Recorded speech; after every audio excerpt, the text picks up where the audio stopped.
I'm just going to read a statement since we have some guests on the phone. My name is Rain Broom, Chairman of the committee. I'm calling to order at 7 p.m. In accordance with the Commonwealth of Massachusetts Executive Order of March 12, 2020, suspending certain provisions of the open meeting law. We are conducting this meeting virtually via Zoom.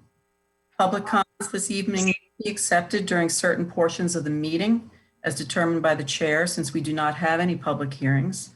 To offer comments via Zoom, you will be asked to use the button in Zoom labeled Raise Hand. This will alert us that you wish to speak and will bring you into the meeting one at a time, or you can write a comment in the chat section.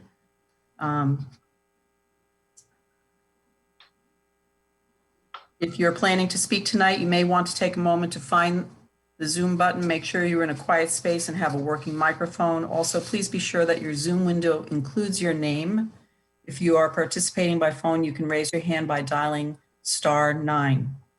In the event of any technical difficulties, all matters on the agenda that have not been heard will be continued to the EDC's next meeting on March 17th, 2021, and all votes will be taken by roll call. I'll introduce our voting members. Myself, Rain Brew. We have Heather Harding, John Gray, Dan Krantz, John Eva, and Tom Murphy.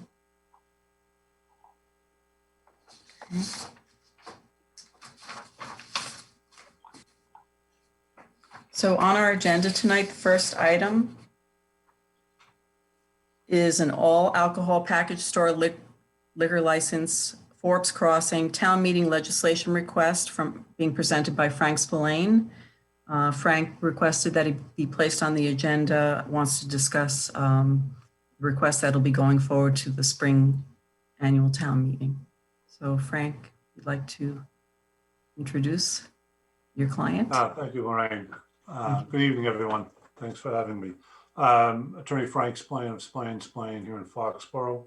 I'm representing Jamin Rayo with regard to his interest in operating an all alcohol package store at Forbes Crossing. Forbes Crossing is the redeveloped plaza, formerly known as Foxfield Plaza, which is located by the Mansfield town line between Route 140 and Central Street. There's a Hampton Inn there, Starbucks, Fit Factory, Antonia's Deli, and as well as some others located there. The plaza is not yet fully occupied, and they've had trouble recently, especially getting anyone interested in any of the spaces there. Over time, they've been approached by different parties that have been interested in putting a all alcohol package store there, but because of there being no more licenses available, and the fact that the town hasn't brought forward any requests to town meeting for additional licenses, nothing has gone forward. I believe this is the third party that's come forward with some real interest, believing it's a good location for a package store and it would do well there. Recently, an additional license was requested by the legislature, and it has, by town meeting, it went to legislature and got approved. And that alcohol license is now at the Ocean State Job Lot Plaza. So it has been done by town meeting and by legislature fairly recently. With the current economic conditions and Mr. Rayo's interest in the location, it was decided with discussions with Forbes Crossing and this individual that we would approach the town to see if they had any interest or lack of interest in Forbes Crossing and Mr. Rayo moving forward with requesting an additional license. I spoke with Mr. Keegan, the town manager, about it, and he was going to mention it to the chairman of the Board of Selectmen, but his advice at the time was to come to your committee to see how you felt about it. We don't have an article on the annual town meeting warrant, and I don't believe we'd have enough time to get one on there. We're just starting the process to see if there would be any interest and support for this, or if there's absolutely no support with regard to this, So this is our first kind of putting the toe in the water to see how people felt about it and see if there's any interest in it. They really believe that a store there, there's a real demand for it, and it would really be competing with the Mansfield stores more than any of the Foxborough stores. Mr. Rayo was going to be trying to make the Zoom meeting tonight, but I don't see him here tonight at this time, at least. I know he says he kind of lacks on the Zoom computer abilities, but he said he was going to try to make a committee. No commitments, not requested tonight or support or anything like that. We just were trying to look for some feedback and then to go from there. So that's pretty much my introduction to see what kind of feeling this committee would have towards that. So I know in the past, this committee was looking at requesting additional licenses for package stores, but eventually nothing came forward from that. Thanks, Frank. Any questions? Just so the committee knows, the space they're looking at. Go ahead, Frank. I'm sorry. The space they're looking at is approximately 5,700 square feet. So it would be one of the larger licensed stores, and they're looking for a discount type of store for that location. I forgot to add that earlier. Thank you. Hey, Frank, Tom Murphy. I remember years ago in the old plaza, there was a package store. I don't know if it was a full liquor store, but there was one in there. Do you know if that was a full liquor store, if it was just beer and wine?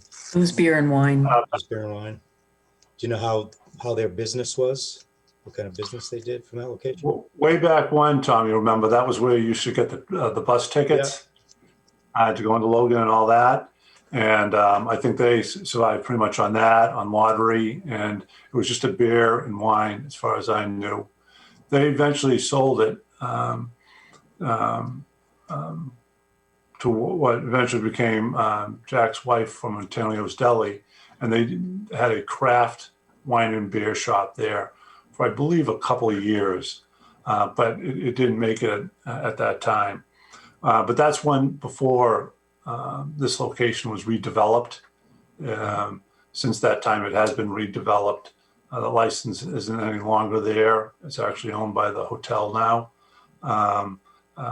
But they're looking to put a full all alcohol license package store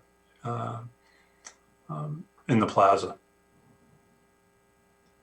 Heather? Hey, Frank. Do you have any idea yet what the focus of their stock would be, in the sense that I am not a beer drinker myself, but I know a lot of people who are, and they frequently travel either to Norfolk or to Mansfield for the craft beers, because we don't have anywhere in Foxborough that sells those craft type of beers. Do you know if that would be part of their focus? I mean, because I would support something like that just based on the fact that we don't have anything like that in town. And I know we lose a lot of people that have to go to Mansfield or Norfolk to purchase that. I don't know if you've gotten that far, but. I don't know that, to be quite honest, but I know that they've talked about having a diverse selection. It's a large space, but how much of a focus in craft beer it would be. I go into some shops and I think it's a craft beer shop, and my brother Sean says, no, that's not a craft beer shop. So I have not gotten that far with them with regard to, it would be a full liquor license, so they'd have all the different types of liquor. How crafty it would be, I don't know. I can get that information for you. I was just curious because I hate seeing dollars flow out of Foxborough because we don't have, a product that people have to go to a neighboring town to get. That's all.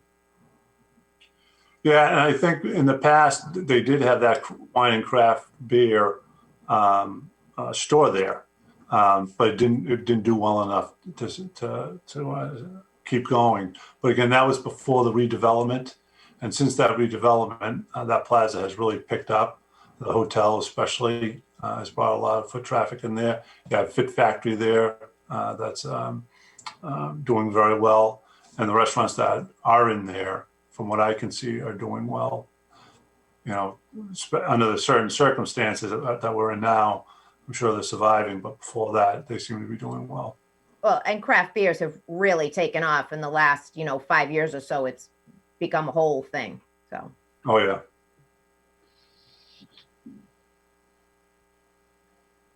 John, Eva?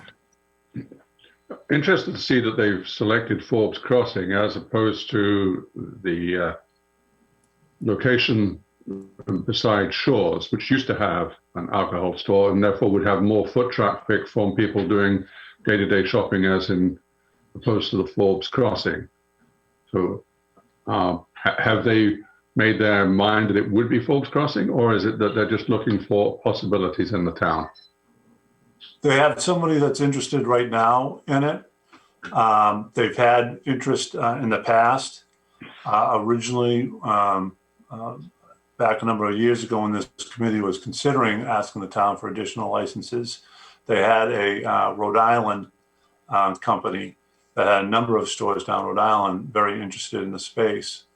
But there were no license available. And again, nothing came forward to town meeting with regard to getting additional licenses. So that didn't work out. I know there was another party at one time that was very interested because the owners of Forbes Crossing gave me a call.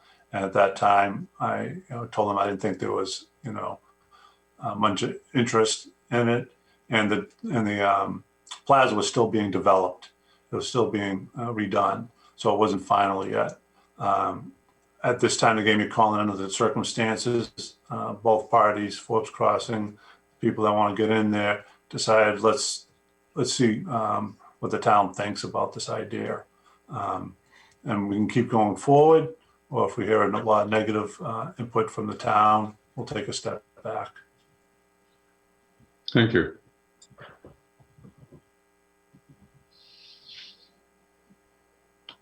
Any other questions for Frank?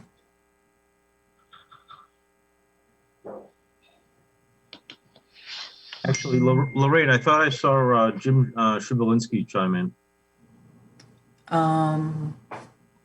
Looks like we have 2 raised hands. Okay, yep. All right. See if I can unmute them.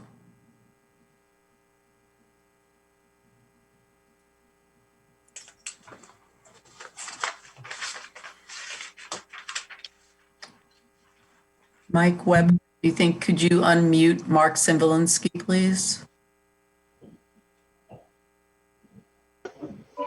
They should be unmuted already.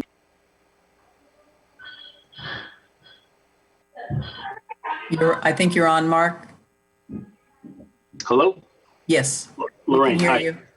Hi. Oh, thank you. Want to introduce yourself? Oh, yes. So my name is Mark Sivolinski. I am a property owner in Foxborough, and I'm also the owner of Route 1 Wine and Spirits, which sits about a mile north of Gillette Stadium.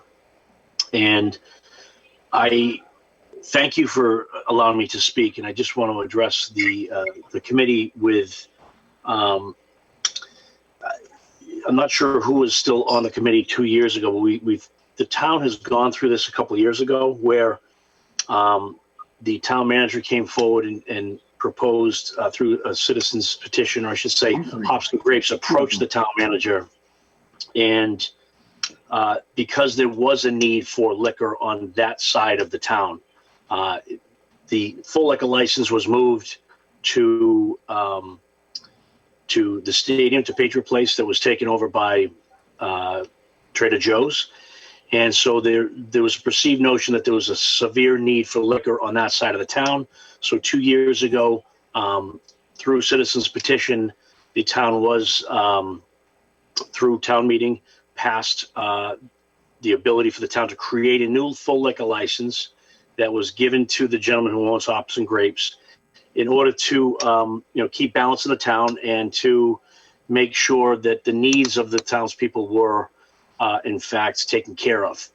And through doing that, there was the beer and wine that was given to Hops and Grapes was then put up for the town people to bid on, or I shouldn't say bid on, but to an opportunity for somebody to grab that license, and that license ended up going to Normandy Farms. So within this time frame, what we've always, being in the industry for this long, we've always kind of gone by the guidelines of the ABCC, which is based upon a set parameter or formula, so to speak, for the amount of people that live in your town, which starts at 5,000. So based upon the population of Foxborough right now, the town is already exceeding what the ABCC has used for over 100 years as the formula for what's considered to be the needs of the people, and for moving forward for coverage. I applaud the gentleman who owns the complex, and certainly I have empty space as well, and I'm looking to fill mine as well in the small plaza that we have.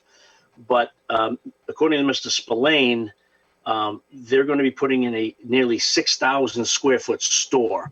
To put that in perspective, that is probably 5 times bigger than the liquor store that the Hops and Grapes that currently exists. It's more than twice the size of my store. Matter of fact, I think it would be the biggest store in the town. I have made a few phone calls to town hall today, and I asked if there was an overwhelming need for more licenses, if anybody had called the town and said that they felt that they couldn't find, what they needed, or in fact they had to drive as far too far in order to find what they need, and the answer was that, to their knowledge, that nobody has called. So I'm looking at the big picture, and I think that this is something that we're going to be dealing with over and over again. And Foxborough has always been kind of talked about in the news about it being, the new Bourbon Street with the license after license after license opening up. The off-premise license, which is a store that you can walk in and purchase alcohol and walk out the door, is very different in the respect that everybody's for free trade and better choices and better pricing. But the issue that we have as owners in the town is that we are anchored to the town. So when more business comes into town that's created by the very board that governs us, that hurts us economically, as the last license did, it's very hard. You feel like a fish in a tank, because I can't pick up my business and physically move it to Mansfield or physically move it to a location in Dover or Warwick, Rhode Island.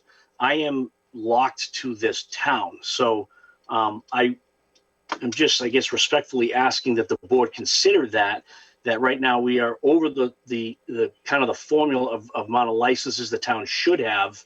The town has already gone down the road of creating a new license to satisfy the needs of the town by giving a full liquor license covering that corridor. And to me, it becomes a question of, is there really a need for a new license to be created for stores like myself, and I know that Neil Patel and Melina from the Extra Mart, we felt the pinch already. We felt the economic downturn. We've seen what's been happening, and certainly with COVID, everybody's doing the best that they can to stay afloat, keep their businesses going, pay their employees. So I guess I respectfully request that you really take a hard look at what the economic benefits might be versus what the economic downturn is already happening to the existing licenses, and even including the people that it would hurt in Mansfield. Normally when you talk about things in town, you're not talking about outside the borders, but that's obviously been brought to the table. But I can tell you that between the stores in Foxborough, there's nothing in the market that you can't find in our stores, and we do our best to give people the best pricing and do the best that we can. But my issue and the reason for being here today is to ask that you do take these things into consideration, because we've already, as Mr. Spillane has said, the town has not necessarily set a precedent. They did it the legal and way to create the new license, but we've already done it once to what the town perceived as a need. And now I just think to create a new license so that a private plaza owner can fill a space, is really kind of going down a slippery slope where I think you'd be opening up Pandora's box. So I appreciate the opportunity to speak, and thank you very much. Thank you, Mark. Does anyone have any questions for Mark? Thank you. Mike Weber, could you please unmute Mr. Nimish Patel? I think he's unmuted. Go ahead, Mr. Patel. Hi, everyone can hear me? Yes. Yes. Yeah, everyone can hear me? Yes. Yeah, I'm Nimesh Patel, the owner of the Foxboro Wine and Spirit down the Rotary. The couple years back from when the Hops and Grapes filed the petition for the all alcoholic package store license, I think that time the Economic Development Committee voted against him to not give the license to on those side, but still they gave the license on the reason for the economic development. Now we get another license just for that reason, to part of that get another license on the Fox crossing. So that means the economic impact to my business is more than the mark from the Route 1 liquor. So I don't think so. We need another license on that areas again, but they already have the one license, the Hops and Grapes Garret, just reason for the economic things last couple of years back. Yeah, thank you. Thank you. Does anyone have any questions for Mr. Patel?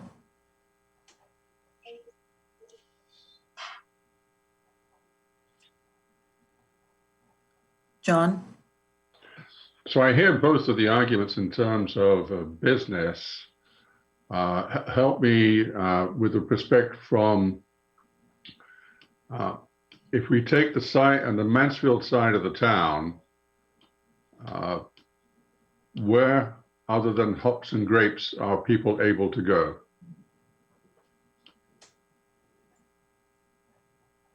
In Foxborough. Oh, there is a place called Dubs down by Freshcat. On That's in 106. Mansfield. That's I- not in Foxborough. That's in Mansfield. Right. I know So that. I live, so this is Tom Murphy. I live down this end. I live by the Mansfield line. And if I go to this liquor store, I usually go to the one in the Stop and Shop Plaza in Mansfield. That's the closest one for me. Right. And that one has the advantage that it's near to Stop and Shop, so it gets a high amount of foot traffic, right? Right. And this new location would be, it's like behind, it's close to that, right? It'll be close to that one. Yeah. Yeah. So I think we have to be fair to people living on the same side of town that you and I live on, if we're looking towards trying to keep business in Foxborough. So I appreciate the comment that in terms of population, we may have more, but we don't have it geographically balanced around the town. And then the consideration would be, does Foxborough then have a viable business in the new plaza, recognizing that there are established businesses, as one was mentioned in the plaza near the Stop and Shop. So the point I would make, Frank, is we want to make sure that whatever's done, it is a viable business. Because the last thing we want to see is somebody go into that plaza, and then in a short period of time they realize that it's not viable. So I'd hope the homework has been done to ensure that that's going to be the case. Lorraine, may I? Yes. John, I agree with you. I have to assume that the work has been done. As I've indicated, this is at least the third party that has been interested in going into that plaza that I know about. So there have been interest in other people with that location, indicating that it would be a good location for one. And again, the closest ones are all in Mansfield, the Stop and Shop, Dubs, Wines and More. And they really think that that is the clientele that they'll be getting for their store. People in Foxborough that go down there to get their liquor. And again, it's going to be a diverse, different types of liquors and beers. I'm sure there'll be some craft beer. How much, I'm not sure. But as he indicated, it's a large store. If you go to Hobbs and Grapes, it's not that large of a store per se compared to other liquor stores. This would be what we anticipate a discount, large volume, large area store for a lot of people to go in. And they feel that it would be something that would last. Again, the owners of Forbes Crossing would not want anyone that goes in there to only get in there for a year or two and find out, it can't work. We've had people that have been interested in different storefronts there, but have decided not to go with them because they didn't think it was the right fit, and or they really wouldn't make it there. But no one knows until someone moves in to see how long it's going to work and how it's going to work. But anticipation is that it will be there for a very long time if it's approved. Okay, thank you. If I could say one more thing, Lorraine? Yes. We are one over with regard to our liquor licenses for it, but just like restaurant licenses, we have asked for additional ones within that area throughout the town. This is just one more we're asking with regard to a package store license. So Mrs. Zelinski made a lot of good points with regard to being at our limit. But again, many towns have requested additional liquor licenses, both restaurants and package stores. Thank you. Thank you. Any other comments, members? Yeah. Yes, Mr. Patel? Yeah, can I speak? Thank you. Yes. I know that a lot of people lives over there. They're going to the Mansfield store. That's what the Mr. John say, but that's not the reason. People live that side of the town. They not go to the Route 1 liquor, or they're not going to the center of town. They're going to the nearest one. But that's the reason. The couple years back, the Hops and Grapes, the liquor license, the committee issued there. Now, if you get another liquor license, I don't know. So my question is that, so why I can't move my license to anywhere? It's just certainly for the Rotary. If the town people don't need about the Rotary businesses, so why I can move my license to that good spot?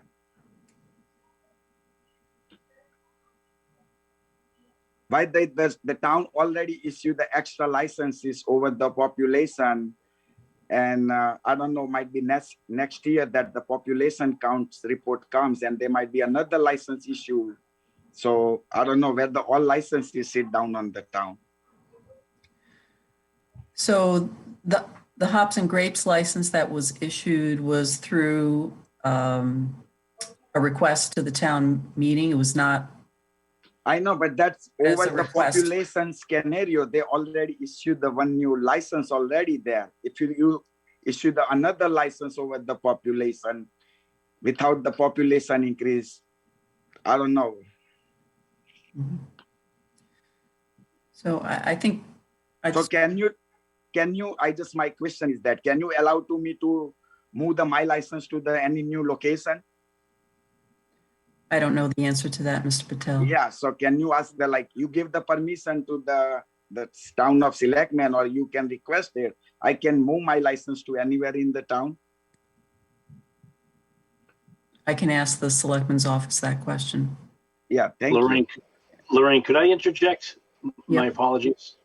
So in response to what Neil just said, I think that's a great idea, Neil. Why don't you reach out to, you can move your license anywhere in the town if there's that much of a need for it, and if the board feels that certain people are crossing the border to Mansfield, I would definitely connect with Mr. Spillane, and I would reach out to him about moving your license into that location. That solves the problem with the town having to try to create a new one. That'll give you an economic benefit of having much more space. And I mean, I think this is what this is all about, right? I mean, this is about trying to make the town a better place and a better, community to live in. One of the things that was brought up during the last time was exactly what Mr. Spillane was talking about. I believe Heather and I believe Mr. Eva, or Ever, I apologize if I'm pronouncing that incorrectly, was, everybody was complaining, or the main discussion was 2 years ago, that everybody was going over the border to Mansfield, so we need to have this liquor license at Hops and Grapes. Well, the town made that happen. And now we're sitting here 2 years later with a gentleman who's got space open, who wants to create a new liquor license, who wants to kind of what I would consider to be creating a new pattern of every 2 years for somebody coming to the board looking for support. I think, Neil, if I were you, I would reach out to the landlord, because it's state law allows you to move it anywhere within the town of Foxborough, and you just have to file it to town hall, and it has to go to the board of selectmen for approval. Again, like I said, I strongly feel that trying to create a new license for the benefit of one person is very unfair to the rest of the people that have been in business in this town for over 75 years, including my family. And not that it's ever about the money, but I know what Mr. Patel paid for his license. I know what Melina paid for hers. I know we paid for ours, and it wasn't free. So I think, again, to look at the big picture is we've had these stores that have been in this community for over 75 years that have been donating to the local churches, to more charities than we care to talk about, and even more so now with C19. But to even entertain trying to put another license in the town when there really clearly is no need, other than the fact that if we're arguing about who might be sneaking over the border or going to wherever, the fact of the matter is that most people do their shopping online. They do curbside pickup. So I think, again, in a large scale of things, we might have just solved the problem right here. Neil, I would fully support you at the town hall to move that license into that location. I think that's a great idea. Yep. Thank you, Mark. Okay. Thank you. Yep. Thanks, Mark. I just wanted to mention myself that, again, with that last Hops and Grapes license, that was exactly what I was going to say, Mark, was that it was really approved at the town meeting because of the statement that there was not a presence on that side of town. And now there is a presence there. And, in my opinion, I think, this type of store definitely would impact Hops and Grapes location there. And the center of town location. So it's kind of like the repeat performance, I think, just, again, personally, I don't think I would support that, but just putting that out there. Well, Lorraine, can I ask you this? Since, according to Mr. Spillane, there's not really an article coming at this time. And since this is our first introduction to this topic, is this something we could put on a follow-up agenda to be able to have the larger discussion and maybe determine one way or another? But I would like to ask some time to think about it, I guess. Yeah, no, I agree with that, Dan. I was thinking that was really a thing that we should consider doing also. I agree with that. John, Eva? Yeah, I think everyone needs to reflect that this is the Economic Development Committee. Mm-hmm. So our consideration is, how do we develop the economy of the town? Well, the last thing we want to do is to do something which, in the end, actually damages other businesses that are already established.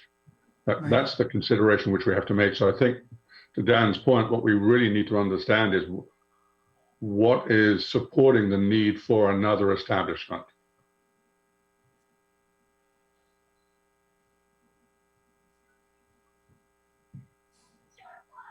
Yeah, I go along with that as well, John. That's why I was asking, what products they're going to focus on, because like I said, I have no horse in this race. I don't drink beer, but I know a lot of people have said the reason why they go to Mansfield is because the stores we have in Foxborough don't carry the assortment of craft beers. That's the only reason I was inquiring. You know, if it's going to be another store that's going to sell exactly the same products as the stores we have, then you're right. I wouldn't see the benefit to that. But if it's going to fill a need for a product that we don't currently have in Foxborough, and therefore people are leaving and going to Mansfield, that's a different story, I think. That's why I was asking if Frank knew.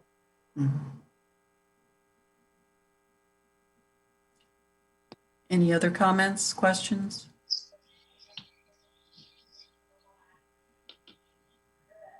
All right, so then why don't we'll put this on our next meeting agenda and have some additional discussion. And hopefully we'll have more members of our committee present who can also participate. And, you know, we can hear again back from Mr. Patel if you decide to pursue that information. If you could bring any information back to this committee, that would be helpful to understand the impact. That would be great. Yep, thank you. Frank, do you have any other questions for us? No, just do you guys meet monthly, twice Yes. a month, or as needed? Once a month, usually the third Wednesday of every month. Okay. What I'd like to coordinate with you is, you know, for the next meeting, and if it's not necessary, for one reason or another, maybe we push it off. Okay. You know, if anybody has any input or questions in the meantime, feel free to contact me. But this was our initial moving forward with this request, seeing what kind of feedback we were going to get. Again, we don't have any article for the annual town meeting. There's not enough time to put one together. We wouldn't want to rush this thing through. You know, we want to do it the right way. And we want to thank you for your time tonight. Great. Thanks very much, Frank. Thank you. Okay.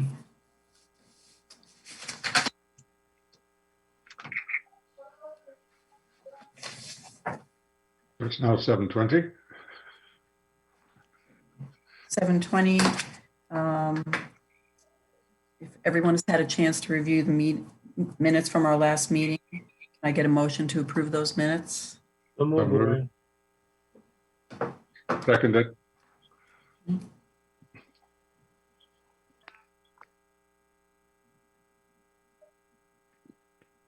I'll take a roll call vote, please. I vote yes. Dan? Yes. John Eva? Yes. John Gray? Yes. Heather? Yes.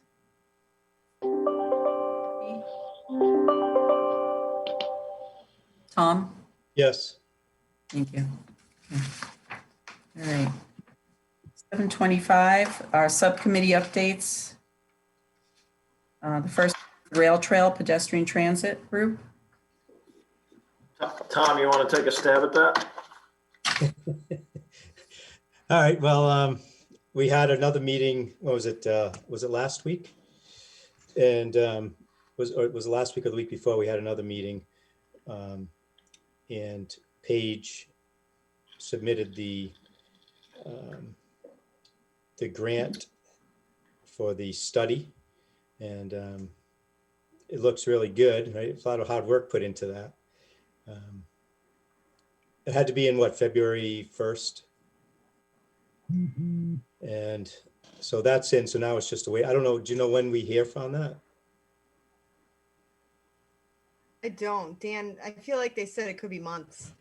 But that said, we did already get a response from them asking for our shape files, you know, our maps and stuff. So I felt that was a positive sign. At least they've accepted it and they're collecting more information from us. So, but I think we were told it could be months. Yeah, it sounded like at the latest, at the tail end, it would be late summer into early fall. Yeah. I think Okay. last year they did a July award, but we don't know. Maybe that was delayed by COVID. So we're not really sure. But I think, we're looking at summer at the worst case and hopefully sooner if they're moving quickly. And, between the whole group, we've been, just having to be Googling or searching, and there's things popping up all the time on different rail trails and things that are happening in the state and things that we could eventually connect to. Dan just found one the other day that could actually end up connecting to us at 1.2. And then the last meeting, we talked about the one in Rhode Island that goes by the Blackstone River, and is also a possibility at some point connecting to that. So there's a lot of rail trails. I think it has to do, maybe the COVID, the pandemic has helped push these things along. People want to be outside walking or riding their bikes, and these are opportunities to get from one place to the other without being in traffic or just being outdoors. So we're not the only ones looking at these things, and there's a lot going on, but we'll see what happens come this summer.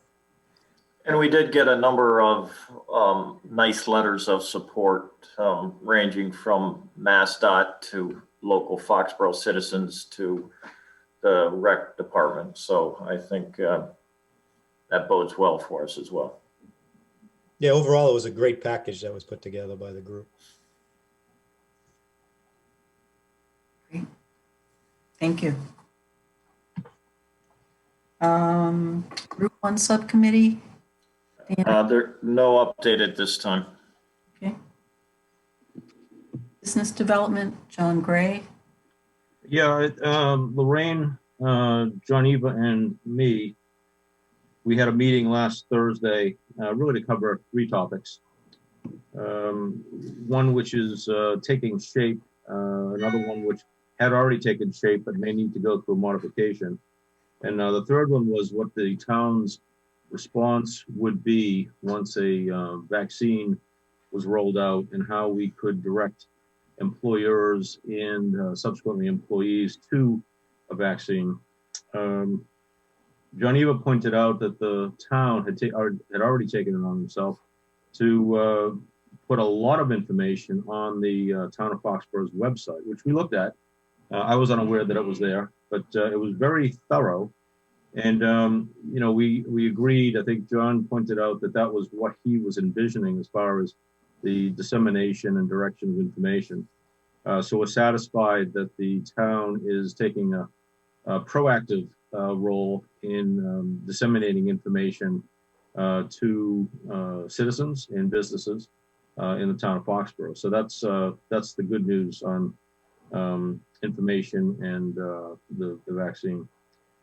The second item was we talked about the business binder, and this ties into the database, but it's our objective to try to distribute that binder to anyone who wants it, and we might try to make it more well known that binder, which is full of very useful information for businesses, is available. And Lorraine has asked Town Hall to take another look at it, have department heads scrub it, make sure everything is accurate.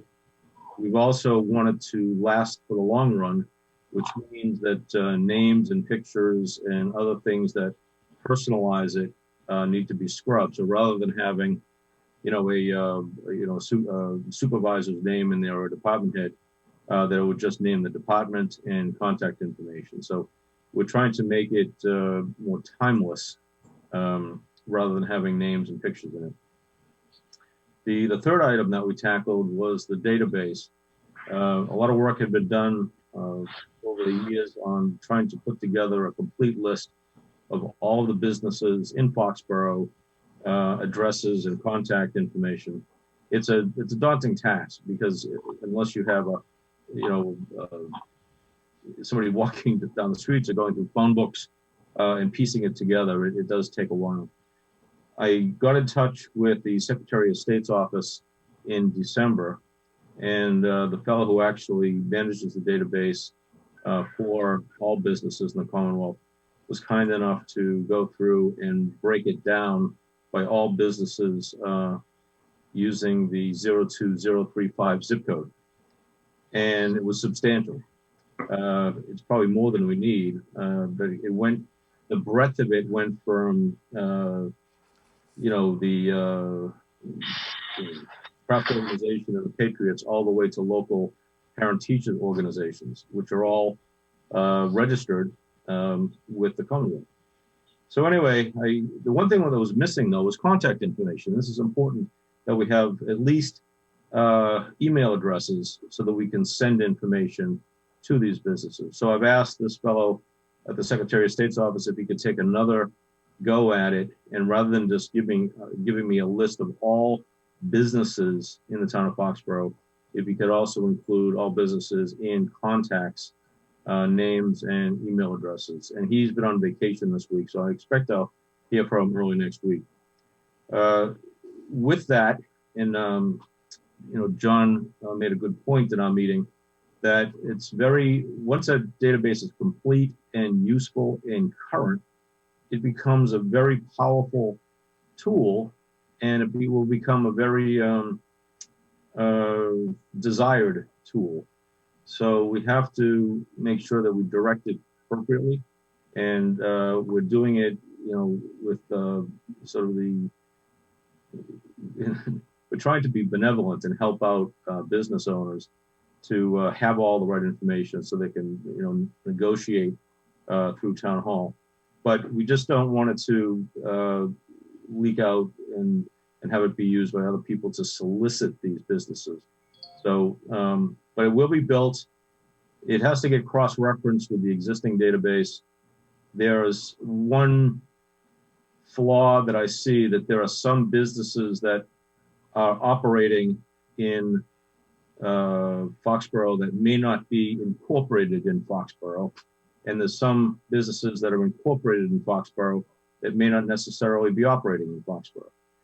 If you take a look at the list, we have a lot of foreign companies in Foxborough as well. So it needs a scrubbing. It needs contact information. It's in process, and I can expect that if this guy from the Secretary of State's office is agreeable, we can probably have, I'd say, a working but rough database within a number of weeks. Just if he can send us the information. So that was the extent of our meeting. It was rather productive, and we are making headway with the database such that the business binder can be distributed at some point. John, if I may. One other point I would add, that where you commented that the town has already put onto the town of Foxborough website the coronavirus info. I haven't seen anything, for example, in the Foxborough Reporter to make everyone aware of it. So what we might want to consider is, are there mechanisms to alert people of its existence, as opposed to waiting for them to go to the website? And the other point is that we should highlight that on that same website, you can actually sign up for alerts. There's a page there which allows you to register, and then the state will automatically send you alerts. So, Lorraine, we may want to think about how to get that more broadly known for those 2 points: the existence of the coronavirus info, and also the fact you can sign up for alerts. Might be good timing with, Baker announcing, the next level of accessibility. And if there could be an article in the Reporter, we could ask that they include something like that that connects it, to the website. Yeah, we could do that. Okay, thank you.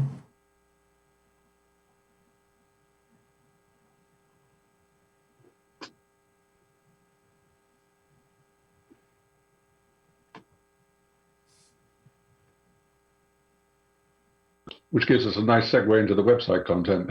There we go. We don't really no update on that. Honestly, been busy, and it's hardly a subcommittee, actually. I mean, it's more just keeping up with the information. Yeah. So I just noticed that the new member names aren't on it yet. Oh, really? Yeah. Oh, okay. I see Leah's name is on it, but I didn't see the new members. Really? How did we do that, Heather? No, they were. We checked it and they were. Yeah. Today. How did that happen? Yeah, I'm sure they were. You All right, check we'll it. go check. Yeah. Let's check that. Yes, but Paige, I think you should take credit for what you've done on coronavirus. Good job, whoever did it. Oh, I can't take credit for that, but thank you. I'll pass that on. I don't know who did it. Well, make sure that they get the accolade they deserve, because that's good. Well, if I could just say, I mean, you all living in Foxborough, I mean, I don't live in Foxborough and I'm jealous in some ways because from my seat looking in, Foxborough has it so together. I mean, that Foxborough Fire Department, Council on Aging, Board of Health, the way they've met, I mean, I live in Franklin and I don't think what's going on in Foxborough is what's going on in the other towns. You know, I mean, they went into the housing authority properties and got everybody 75 and older and vaccinated within 90 minutes. They went into older people's homes and did it. I mean, I think they could be running the state vaccine program quite efficiently. So I just think Foxborough is very fortunate to have, and I know I'm on the employee side, but I don't work that closely with that group. So I'm not even biased too much, but it's really impressive seeing what Foxborough is doing. So you all, kudos to you guys, because Foxborough Fire and that group is really impressive. Thanks. Well, let's make sure the article also says that then. Yeah. Great. On Uptown FCBC. I can do that because Leah is at AdCom for BOS. So the wayfinding signs are being finalized. We made a couple changes and Paige has been working on that, and fingers crossed, I think they're finally like ready to go. So that'll be great. The Foxborough Common Business Collaborative, in an effort to respond to businesses' needs, added a second meeting in the evening. We currently meet at 7:30 in the morning, and some businesses said, you know, that's hard for us. So we added a Wednesday evening meeting at 7, which is really kind of a recap. But we actually got some new members and some businesses, you know, to attend that hadn't before. So it was really good. We got some new members out of it, and we got some good ideas. So we're gonna try to keep going with that as long as we can.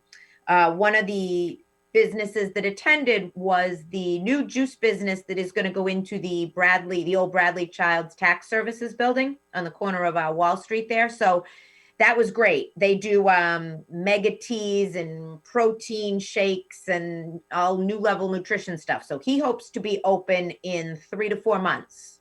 And they're very community oriented. This is going to be their 4th store. So it was really exciting to have him come and tell us about it. And that's going to be really good. And then Gaffey's Barbershop, George GA Barbershop is moving in there. So that's going to be filled as well. So we reached out to them, and that's going to be really good. So that'll fill both of those storefronts. And it's not really uptown. It isn't uptown, but down in Forbes Crossing, the selectmen just approved, I mess up the name every time, the Shaking Crab. So that's going to open. So that'll be another new business. So things are starting to happen. I think that'll be really good. We have a grant pending for some additional picnic tables, which will give people, you know, another way to get takeout and sit outside and be socially distant. So we're waiting to hear on that, but hopefully we'll get that grant. And they're the nice resin, fully handicap accessible picnic table. So that would be good. And we are going to be moving forward with the farmers market in conjunction with the JC's concerts on the Common. We're not 100% sure, you know, how it's going to be. We're probably going to have to be really spread out and, you know, have clear signage and that stuff. But we just really feel that we got to make it work somehow. You know, people want to get out and the businesses want to come back to it. And it was so successful the first couple of years we did it. We feel like we have to do it. So somehow, some way we're going to make that happen. I think that's about it. Paige, did I miss anything else that we've been doing?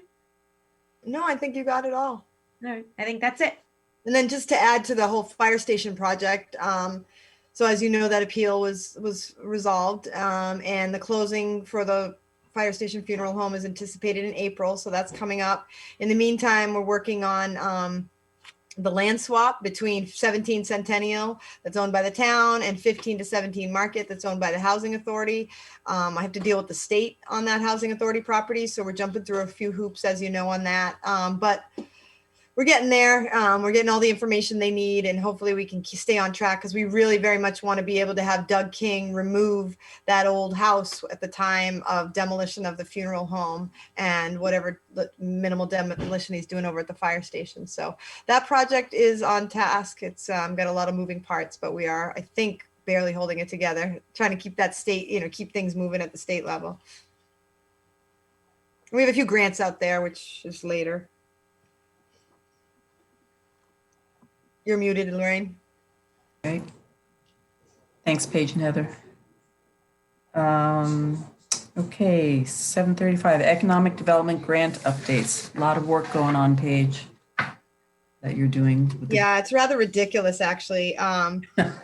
It's like when it rains, it pours. We just got this. The second grant on my list is the MOBD. That was a big one, and I wasn't even going to go for it, honestly. And it was at the Foxborough Common Business Collaborative meeting, I think, that Jay Barrows was there, and he said a few things, and next thing you know, that plants a seed, and next thing you know, now we're the lead town on, we have Foxborough, Mansfield, Norton, Walpole, and Medfield all going in together for a regional grant, which is going to be somewhat, if we get it, it'll be good for this committee, because it has to do with an inventory.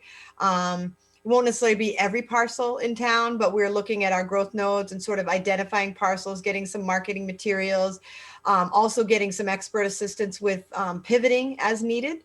Just because of COVID, we don't know, is the Meditech building still going to be fully occupied, in a year from now?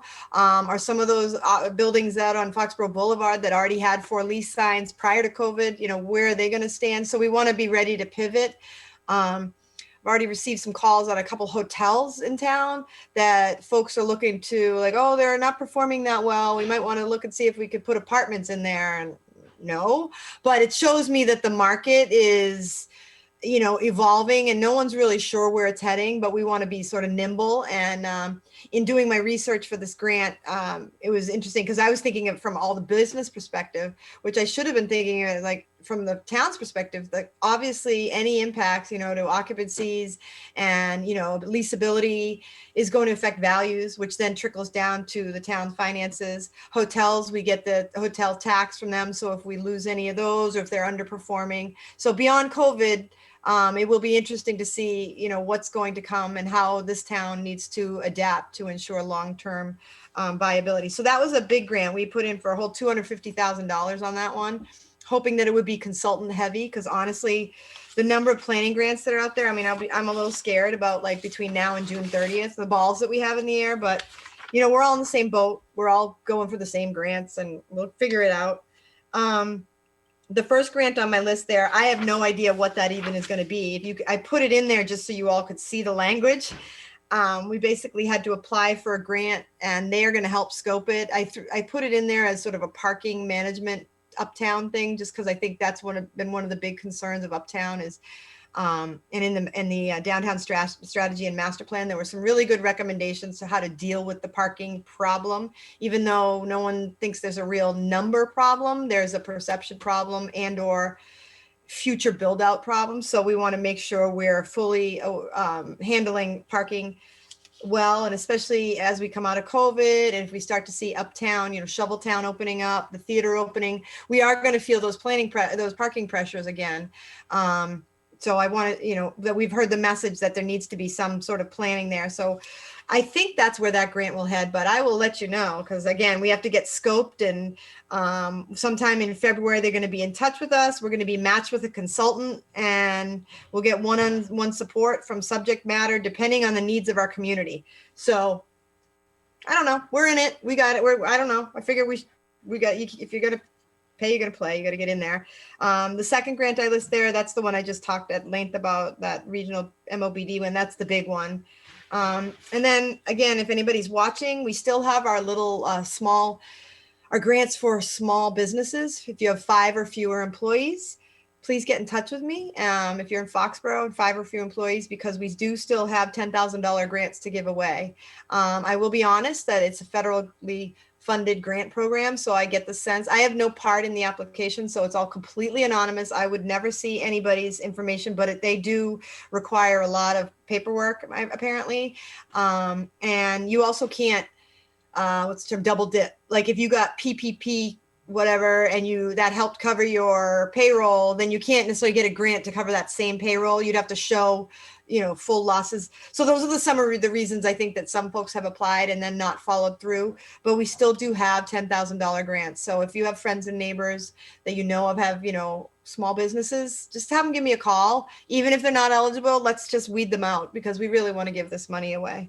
And I think that's all I have on grants. We have a few others. We're working with shared streets. You might have seen us at the Selectmen talking about the Rotary, and we're trying to upgrade. That one's tough because folks freaked out when they saw the possible improvements to around the common. Yeah. We weren't doing it as a proposal. We were doing it as a conversation. One of the big messages, and I was back reviewing the master plan again for all this grant work.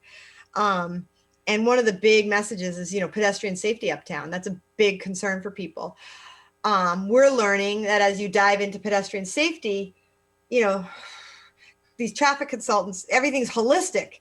And next thing you know, not only are we just throwing in a crosswalk, but we've got to look at this, that, and all this is so unsafe. So we're getting schooled on this and we're really learning. And that's what we're trying to keep the conversation going.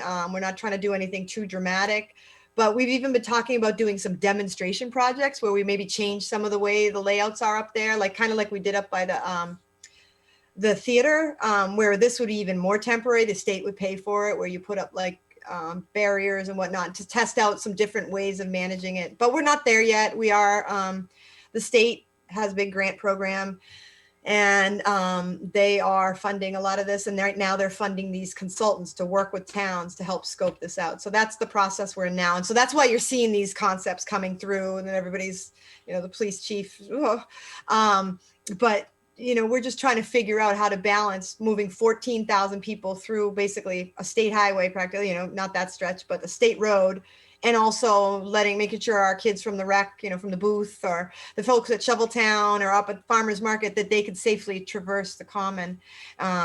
It's not the best setup. So there's going to have to be some compromises somewhere, and no one wants to affect traffic, but we also have to look at the pedestrian safety. So it's a balancing act, and we're working on it. Okay, thanks, Paige.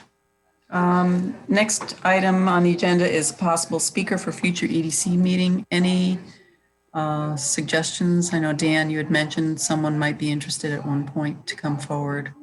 Anything coming up? You're on mute, Dan. Sorry about that. I think they're still going to come forward and do an introduction. I don't have an update on the timing quite yet. Okay. Does anyone else have any suggestions for speakers? I mean, Catherine had suggested mass development. I could certainly inquire into that. I think because I wrote the minutes, I happen to know what Heather, you suggested Tri-Town Chamber, I think, or Chamber. Tri-Town, right? Yeah. Only because I'm wondering, like at recreation, we always say we look at what everybody else is doing and we steal their ideas for our town, because why reinvent the wheel? So if there is someone in the Tri-Town Chamber that has ideas of what has worked in other communities, I mean, why wouldn't we try it? Like Paige, you're famous for saying, look what this town's doing, let's try this, and look what this town's doing. So, if there's someone that has a lot of those resources that could come and say to us, hey, here are some of the things other communities have done, maybe we want to try them. That's all I was thinking. Yeah, I'm actually speaking. We have Tri-Town Chamber meeting tomorrow morning. So Bill Keegan and I are going to speak to that. I will say, so we included the Tri-Town Chamber in our grant application. I wanted to maybe throw a little funding their way to have them help us with our database, because I'm really trying to make sure this doesn't land on my lap, which it's going to. But I was surprised to learn that Kara over at the chamber, she is the sole employee there right now. So yeah, so they're because I was like, oh, we'll get you can do it. And finally she was like, Paige, it's just me. And I didn't know that. So I think Kara would be more than willing to come, but I also know she's a a sole proprietor right now, holding everything up. So I think she'd have great insight, but I think she's juggling a lot too. But certainly, I'm sure she'd be willing to come in and talk to us for sure. Okay, thanks. Last item we have is the master business list, update on that progress.